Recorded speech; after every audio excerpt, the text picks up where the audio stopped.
Indiana landed one of the best hires of this offseason when they stole Curt Cignetti away from James Madison. And I'm here to tell you that he will be successful in year one with the Hoosiers. So welcome back to the Gridiron Expert, guys. Ready to break down Indiana, a sneaky good team in 2024. As always, please continue to like, comment, subscribe, share our videos, and check out everything down in the description below. That includes our website, thegridironexpert.com, home to our exclusive newsletters, home to our expert picks, which also gives you one of our exclusive betting newsletters. You do not want to miss out on this, guy. Some of the best picks in the country for one of the lowest prices in the country. We have tons of exclusive content down in the description below, and we want you to take advantage of it and become a member of our GE Nation. So let's take a look at Indiana first from last year. This team went 3-9, had enough of Tom Allen, gave him the boot, which I hated to see. He's a very passionate coach, great guy. Think he's going to do well over at Penn State. But this team went 3-9 with 4 one-possession losses, including each of their final 3 games. Indiana was already very, very close to making a bowl game last year. Just couldn't get over the hump in those close games. Now they bring in Curt Cignetti, a guy who's never had a losing season as a head coach, a guy who was phenomenal during his time with James Madison, and he brings over tons of transfers. This was essentially build a team for Indiana. And I think Curt Cignetti built a pretty dang good one. Offensively, Curtis Rourke is in from Ohio. Threw for over 7,600 yards and 50 touchdowns with a 2-time All-MAC selection with the Bobcats. So you've got a veteran quarterback. That's number one. That's huge. Kalen Black comes in from James Madison. Had over 1,300 yards during his career with the Dukes. Justice Ellison rushed for over 1,900 yards during his time with Wake Forest. He is in at running back as well. So 2 very capable running backs. The wide receiver core, elite. They were able to keep Donovan McCulley. Had a lot of other suitors, big-time suitors. But somehow Curt Cignetti was able to keep him in Bloomington. Over 600 reception yards and 6 touchdowns last year. That's a huge get for Indiana. Elijah Surratt comes in from James Madison, who had over 1,100 reception yards just last year. Their tight end from James Madison, Zach Horton, was a first-team Sunbelt selection last year, and he comes in as well. Pair that with a very strong offensive line, and Indiana's offense will be rolling. And I think they'll be rolling pretty quickly in 2024. Defensively, lots of transfers coming in, including 6 from James Madison. James Carpenter comes in on the defensive line, had 141 tackles and 28 tackles for a loss during his time at James Madison. Aiden Fisher in at linebacker, 113 tackles in 2 years. D'Angelo Pons comes in the secondary. That's just naming a few guys that Cignetti was able to bring in from the Dukes program. He did retain, so you kept McCulley on the offensive side. That was huge. And then he retained Indiana's number 3 tackler from last year, and Jacob Mangum-Farrar, and Linnell Carr, who had 5 sacks. This is a team, guys, that is really talented from top to bottom. They've got an amazing schedule to go along with it. Avoid a lot of the top teams in the conference. Yes, they've got to play Ohio State. Yes, they've got to play Michigan. But outside of that, the schedule is extremely favorable. And Indiana could find themselves in the postseason in just year one under Curt Cignetti. So we take a look at what they're going up against. I think they start 2-0. Boom. You're a third of the way there. Get 2 of your 6 wins just like that. They'll beat Florida International. They'll beat Western Illinois. Then they go on the road to UCLA. The Bruins are a weird team this year. Very interesting team to try to figure out. A lot of these newcomers in the Big Ten are. You got USC, UCLA, Oregon, and Washington. Oregon obviously going to be the best of them. But UCLA, this is the longest road trip that Indiana will have this year. The Hoosiers are going to travel over 2,100 miles to take on UCLA at the Rose Bowl. They've got a new coach of their own in Deshaun Foster. But they're going to be better than people think, I think, across the board. They've got a veteran quarterback in Ethan Garbers. They've got their top 3 wide receivers returning. They've got a great offensive coordinator in Eric Bieniemy, the guy who helped develop Patrick Mahomes in Kansas City. And I don't think people are talking nearly enough about that. So Eric Bieniemy in as the offensive coordinator. This UCLA offense could be better than you think. The Bruins are coming off a week of rest coming into this game early in the year. They've returned 2 of their top 3 tacklers from last season. I like this UCLA team to get the job done. A young Indiana team that, yes, has veterans, but young when it comes to chemistry, has to go on a very lengthy road trip to take on a team that's kind of underrated and well-rested. It doesn't pair up well for me. It's a winnable game for Cignetti's squad, no doubt about it, but I think they fall short. 2-1, but they bounce back. They beat Charlotte, 3-1. I think they beat Maryland at home, 4-1. They lost the Terrapins 44-17 last year, but Maryland losing a lot of talent, including their star quarterback Talia Tagovailoa.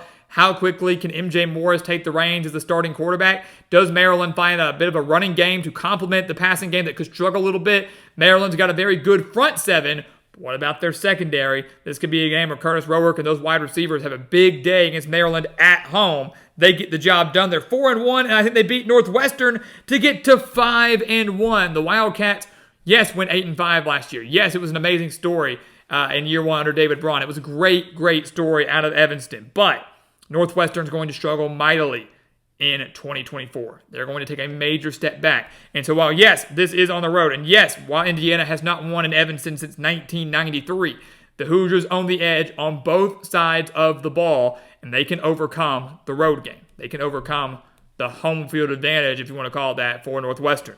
So they beat the Wildcats, and they're 5-1. They're one win away from a bowl game. They might be nationally ranked heading into their bye week. That might be a stretch because the strength of schedule isn't all that great, but still, this is a drastically improved Indiana team already. They come out of their bye week and they have a winnable game at home against Nebraska. What a trap game for the Cornhuskers. A team that has very lofty expectations in year two under Matt Rule. A team that some think could start 6-1 or 7-0 with as easy as their schedule is on the front half. This Nebraska team is interesting. Dylan Raiola, how well does he pan out at quarterback? Highly touted recruit. They're really excited about him in Lincoln. Does he live up to the hype? Gabe Ervin returns at running back after suffering an injury last year.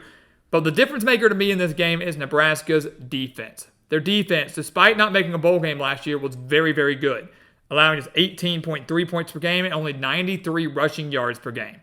They've got a talented defense with now 8 starters back. If they make Indiana one-dimensional, forcing them to win the game through the air, yeah, we know Curtis Roark and the guys can do it. We said they're going to do it against Maryland. Why couldn't they do it against Nebraska? Because I think Nebraska's a better team. They can win the game through the air, but I don't think they're able to this time around. Nebraska wins the game on the road. Both teams off the week of rest. The Cornhuskers narrowly escape the Hoosiers, and Indiana takes their second loss of the season. But rest assured, they stay at home after Nebraska to take on Washington, and they will clinch bowl eligibility at home against the national runner-up. Now, we say that because it's a factual statement, but Washington is going to look nothing like that team that was the national runner-up last year. They've got a new coach in Jed Fish. They lose practically their entire offense. They lose their top defensive playmakers. This is not a rebuilding year where I think Washington's going to be like 2-10, 3-9, but this is a Washington team that's going to go through a lot of growing pains and needs a lot of work to get back to that national relevancy, especially in the new conference. So at home, Indiana owns the offensive advantage. Defensively, you could say Washington hangs with them, but I could argue Indiana owns that edge too, and they own home field advantage. They will beat Washington at home and clinch their 6th win of the year. No doubt about it. So 6 wins. Now it's just a matter of how many more can you add on to that. Will it be 7? Will it be 8? Will it be 9? We go on the road to Michigan State after that. This is a game where Indiana will be favored. This is a game where Michigan State is going to be beat up after a brutal stretch that sees them play 4 of the top teams in the Big Ten in consecutive games. But I think Indiana falls in East Lansing, and here is why. This is a trap game. They are riding high, 6-2 for Indiana. Maybe they overlook Michigan State a little bit in preparation for the ability to host Michigan. Can you imagine a potentially undefeated, one-loss Michigan facing off against a 7-2 Indiana team? My God, what a great matchup that would be. And Bloomington's going to be the guys to host it. But Michigan State kind of spoils that. Curt Cignetti, the last few years at James Madison, has lost a game or two that he never should have lost. You go back and look at his time with the Dukes. At James Madison in 2022, he was a 12.5-point favorite against Georgia Southern. They lost that game. They were a 12.5-point favorite against Marshall in the same year. They lost that game. Back-to-back weeks, I should add. Last year, they were undefeated. Appalachian State, at home, it's looking good. 9.5-point favorites against the Mountaineers. They lost that game. So, and I know you're maybe comparing apples to oranges here, but the last few years, there's always been that one game where Curt Cignetti was favored and you expect his team to win and they kind of fall flat and have that down game. This, to me, is that down game. A game that Indiana should win, but they don't. East Lansing, not an easy place to play. Jonathan Smith is going to have his team competitive, maybe not in the win total, but competitive. The Hoosiers lose this game, maybe overlooking them a little bit in preparation for the Wolverines. They drop that.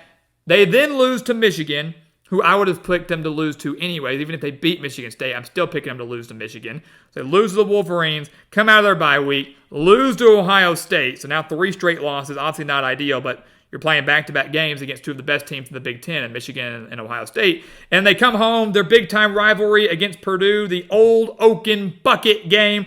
Indiana lost to the Boilermakers 35-31 last year and have actually lost 3 straight in this series. That's not going to sit right with Kirk Cignetti, not at all. They snapped that losing streak now at home on senior day to a Boilermaker squad that roster-wise and talent-wise and statistically I think will be better than last year and should be better than last year, but face one of the most difficult schedules in the country, so it may not show in the win total. Indiana wins that game, and they're 7-5 in their first year under Kirk Cignetti. He clinches yet another winning season, a guaranteed winning season, 7-5. Whatever happens in the bowl game, he's got another winning season to his resume. That unbeaten streak stays alive for him. That non-losing season streak stays alive for him. But Indiana gonna return to the postseason. He built a team very quickly in the transfer portal. You're able to do that now in this age of college football. They get to 7-5. They clinch a winning season. The question is, can they finally break through and win their bowl game? It's been decades since they finally won a bowl game. Could this be the year? But regardless, excitement is high in Bloomington, as it should be. It's going to be a fantastic year for the Hoosiers, and we cannot wait to see not only how it pans out, but how they fare in the postseason, because Indiana, in my eyes, without a doubt, will be there.